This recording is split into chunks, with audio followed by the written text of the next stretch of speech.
প্রতিবার ঘর ঝাড়ু দিবার জন্য দিতে হবে 20 টাকা, আর প্রতি পিস কাপড়ের জন্য দিতে হবে 10 টাকা। কি দিতে হবে? টাকা টাকা টাকা চিনো না? টাকার কথা জীবনে পছন্দ শুনলে? না, প্রথম তো শুনলাম না, কিন্তু টাকা কাকে দেব? কাকে দিবে মানে? তোমার ঘরকে ঝাড়ু দেয় কেন তুমি? তো টাকাটা কাকে দিবে? তোমার নানুকে? খবরদার, সব কথায় নানুকে টেনে আনবে না। কেন টেনে আনবো না?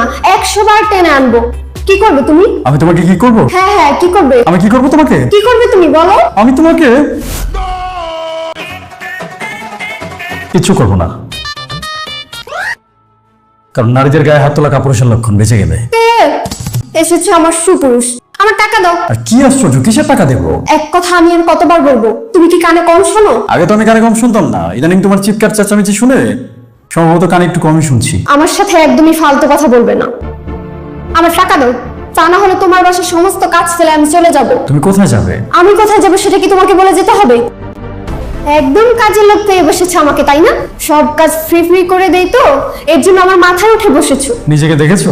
তোমার মাথায় আমি কখন উঠলাম? আমি তোমার মাথায় উঠলে তোমার ঘাড় ভেঙে যাবে।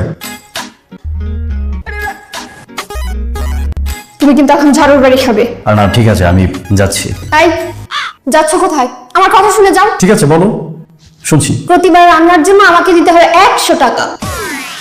100 টাকা? হ্যাঁ, শুধু রান্নার জন্য? 100 টাকা। খুবই ভালো একটা প্রস্তাব তুমি দিয়েছো। তোমারও তো টাকার প্রয়োজন আছে, তো ব্যাপারটা কি শুধু মুখে মুখেই থাকবে?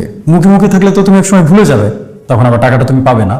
আমি বলি কি, হিসেবটা আমি কোনো একটা খাতায় লিখে রাখি। খাতায় লিখে রাখবে মানে? লিখতে লিখতে ধরো একসময় অনেক টাকা তোমার জমা হয়ে যাবে। বছর 30 পর একসাথে অনেকগুলো টাকা তুমি আমার কাছ থেকে নিতে পারবে। তখন কিন্তু তুমি আমার চেয়ে ধনী হয়ে যাবে। কি বলো? আমাকে ঠকানোর প্ল্যান করছো, তাই না?